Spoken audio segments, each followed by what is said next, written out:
कालीकट जगह पर पहुंचा। कालीकट जगह पर पहुंचा।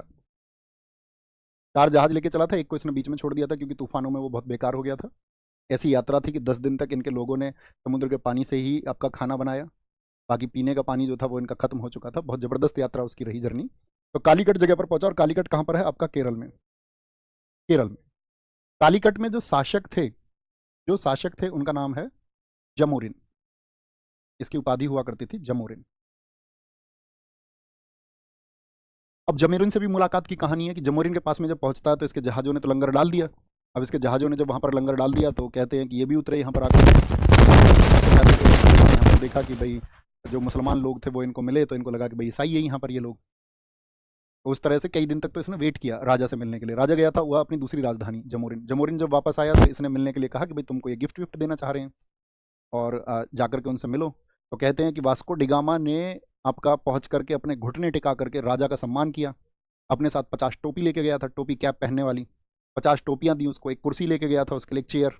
राजा से आग्रह किया जमोरिन से कि तुम इस पर बैठो, ठीक है। और आपका तरह तरह के मतलब छोटी छोटी, बहुत महंगी चीज़ें उस तरह से नहीं लेके गया था, बहुत छोटी छोटी चीज़ें उसने उसको जाकर के गिफ्ट की। कहते जमोरिन उन चीज़ों से प्रभावित नहीं हुआ था। और जब इन लोगों को यहाँ पर व्यापार के लिए प्रतिद्वंदी किसको मानते थे? अरब। अरब यहाँ पर ट्रेडर्स थे ही। अरब लोगों ने फिर आपका जमोरिन को भड़काया कि भाई ये तो यहाँ पर जो है व्यापार करने के लिए आए। अब अरबी समझ गए कि अगर यूरोपियों ने ये मार्ग ढूंढ लिया है तो इसका मतलब हमारी खिलाफत होगी।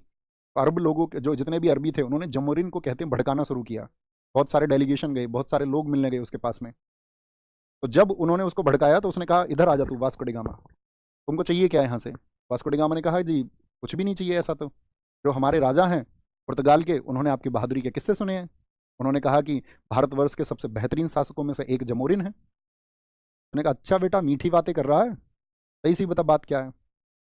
तो उसने कहा कि भाई मीठी बातें नहीं है, मतलब मैं आपको एक संवाद समझा रहा हूँ, उसको समझो, ये संवाद है, असली संवाद है।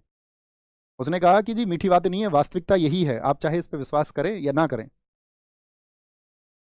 तो कहते हैं कि उसी समय जमोरिन को इतना गुस्सा आया उसकी बातों पे, जब उसको सही जवाब नहीं मिले। उसने कहा इसका जितना भी सामान इन्होंने जहाज़ों में रखा है उस सबको यहीं बेच के जाएगा तू, उस सारे सामान को यहीं बेच, और उस सामान को बेच करके उस पर जो टैक्स लगता हो वो जमोरिन को दे। तो अपनी पहली यात्रा जो वास्को डिगामा की रही वो बहुत सफल नहीं रही, लेकिन फिर भी कहते हैं कुछ बचा कुचा सामान वो लेकर के जो गया वो 60 गुना कीमतों पर वहां जाकर के बिका, जिसके बारे में कई हिस्टोरियंस ने कहा है कि 60 से 100 गुना कीमतों पर जाकर के वो आपका सामान मिला। और वापस जब पहुंचा तो वो हीरो बन गया वहां यूरोप में। लोग सड़कों पे खड़े हुए थे वास्को डिगामा जब वापस पहुंचा। राजा जो था वहां का आपका इमोनियल फर्स्ट, क्या नाम है, किसने भेजा था इसको लिखना? इस समय पे जो पुर्तगाली राजा था वो कौन था? इमैनुअल प्रथम। लिखो कॉपी में अपनी। पुर्तगाली राजा इमैनुअल प्रथम ने भेजा था, इमैनुअल फर्स्ट ने भेजा था। राजा ने कहते हैं इसको 1,000 रुपये वार्षिक की पेंशन दी, $1,000 की, और अपनी बराबर की कुर्सी पर बिठाया। जो राजा के सामने घुटने टिका रहा था तो वहां के राजा ने इसको गले लगा लिया। तो इसकी बहुत पॉपुलर उस समय पे हुआ आपका वास्को डिगामा। तो इसके बाद में दूसरी चीज़ क्या है?